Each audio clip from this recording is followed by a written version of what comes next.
नांदेडला 6 महिन्यापूर्वी सक्षम ताटे या तरुणाची निर्गुणपणे हत्या करण्यात आली होती। सक्षमचे आचल मामिडवार या तरुणीशी प्रेमसंबंध होते, मात्र जात वेगळी असल्यामुळे मामिडवार कुटुंबियांना आचल आणि सक्षम ताटेचं प्रेमसंबंध मान्य नव्हतं।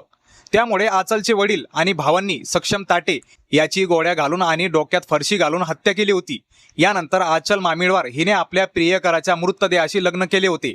त्याचे व्हिडिओ देशभरात व्हायरल झाले होते आणि हे प्रकरण राष्ट्रीय पातळीवर गाजले होते।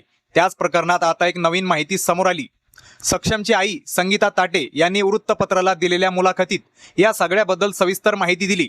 सक्षमची हत्या झाली होती तेव्हा आचल म्हणाली होती, मम्मी सक्षमच्या जागी आता मी तुमचा मुलगा आहे, तुमच्या सोबतच राहीन, तुमची काळजी घेईन। ती 3.5 महिने सोबत राहिली। एक दिवस अचानक म्हणाली, आजीची तब्येत खूप खराब झाली आहे, मला त्यांना भेटायला जायचं आहे। इथून काही अंतरावर तिचं घर आहे, मी तिला पोहोचून आले। त्यानंतर ती कधीच परत आली नाही। आजीकडे जाण्यापूर्वी आचल सोशल मीडियावर आपल्या काकांच्या संपर्कात होती। ती काय बोलायची, कोणाशी बोलायची यावर आम्ही काहीही बंधन ठेवली नाहीत, पण त्यानंतर ती घरी निघून गेली आणि परत आलीच नाही। यानंतर सक्षमच्या वडिलांची देखील प्रकृती ढासळत होती, त्यांना बीपीचा त्रास होत होता। 3 महिन्यापूर्वी त्यांचं सुद्धा निधन झालं। सध्या आचल सोबत आपला कसलाही संपर्क नाही, असंही संगीता ताटे यांनी सांगितले।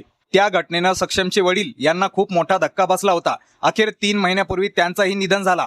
सक्षम ताटे याच्या मृत्यूनंतर त्याच्या कुटुंबाला अनेक वाईट घटनांचा सामना करावा लागला। आचलने सक्षमच्या मृतदेहाशी लग्न केल्यानंतर आयुष्यभर त्याच्या घरी राहण्याची शपथ घेतली होती। आचल ही आता ताटे यांच्या घरातून निघून गेली आहे, त्यामुळे एकट्या पडलेल्या सक्षम ताटेच्या आईची अवस्था वाईट झाली आहे। या घटनेबद्दल तुमचं काय मत, प्रतिक्रिया देऊन नक्की सांगा। आपल्या मराठी चॅनलवर पहिल्यांदा व्हिजिट केलं असेल तर सबस्क्राईब नक्कीच करा।